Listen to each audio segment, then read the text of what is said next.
nuna muku yadda zaka samu ethereum kyauta kamar yadda kuka gani tun a title ɗin wannan bidiyo. To yanzu zan fara aikin. Da farko dai za mu shiga wannan chrome ɗinmu, ta nan za mu shige ta kamar haka.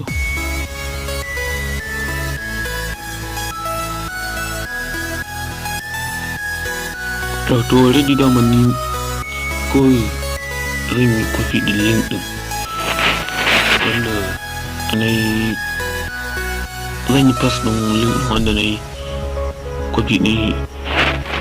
To amma ko link ɗin yana cikin description, google description da ga description irin da za ku da kuɗi tun.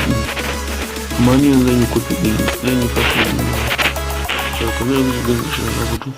Yanzu kawai zan tafi browser.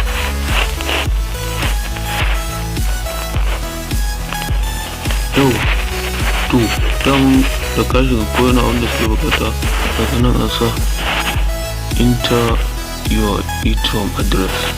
To kawai nan da ka saka, to already ni dama already ka tabbata ka yi copy din ethereum address ɗinka, ka yi copy din shi ka kopo shi ka zo kawai ka pass ne. To ni ga shi na yi kawai zai ka taɓa start mai wannan gurin.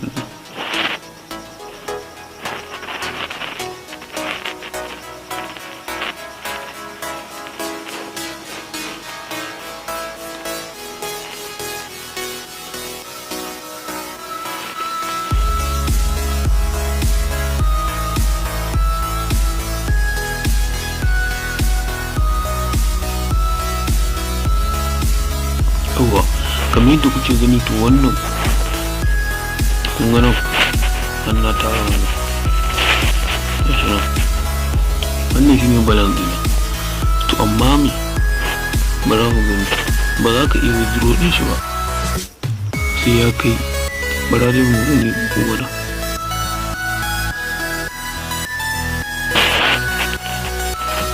To yanzu za ka withdraw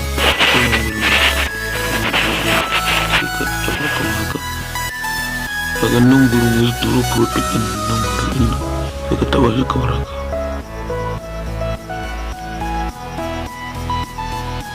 Yawa to in ya kawo mu nan gurin nan, kaga nan gaba ɗaya nan balance ɗina ne, nan gurin ƙarshe nan gurin balance ɗina ne wanda na samu kenan.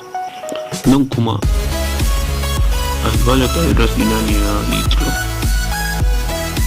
To nan idan ina son fata sai na rubuta ma waɗanda nake so. Misali idan kamar na tara kaman guda 2 ko 3 sai in bara masa ta 2.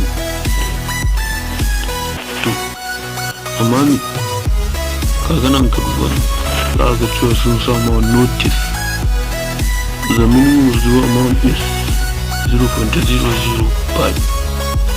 to amma ni saboda nan gurin kaya bai kai ba 0.0005 ne wani abubuwa. To shi yasa gaskiya ni na yanzu bai kai withdraw ba. Min withdraw shi ne dama 0.00 ga rawa gani ne haka. Bana taɓa confirm ɗin kun ga sun nuna mun cewa ba zai ba saboda na bai kai adadin yadda kenya zai withdraw ba. Yanzu mara taɓa dashboard nuna muku. To amma kai kana yin rajista ga kuma yadda za ka iya ƙarawa wannan ɗinka mayan ɗinka sauri ya ta ƙara mai a yanar mataki ne. Ga mataki na ɗaya, in za ka sai shi wannan injin ethereum guda ethereum kaga nan gurin sai shi ne adadin ethereum da aka tura musu, sai kawai su ba ka wannan GHS kaga duk kwana ɗaya zai ringa fitan ma da adadin wannan ethereum zai ringa fitan ma kuma wannan kuma ganin ce kuma amma kuma ga yadda suke sai da shi gashi na ethereum adadin shi ne suka rubuta shi kuma ga yadda zai dinga fita ma da shi kullum haka sami ethereum ninki biyu na wanda wancan zai ma na sama. Shi kuma wannan hungai da suke tsaye da shi,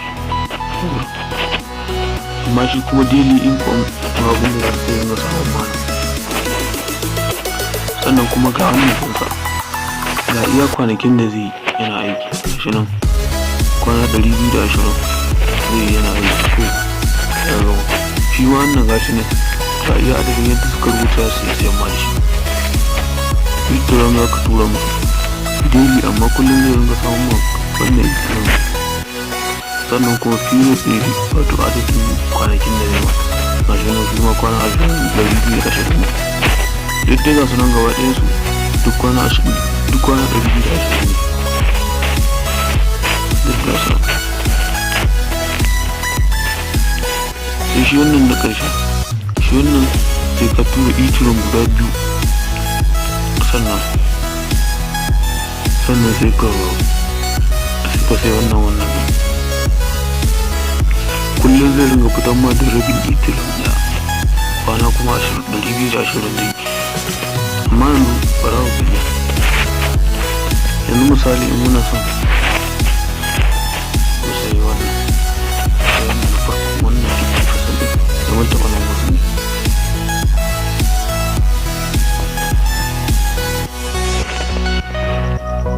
Yau to kun gani wannan shine wannan address ɗin shine wanda za ka tura Ethereum ɗin a ciki, sai ka copy ɗin ka je kawai wallet ɗinka sai ka tura musu. To shine za su bai su baka wannan information ɗin.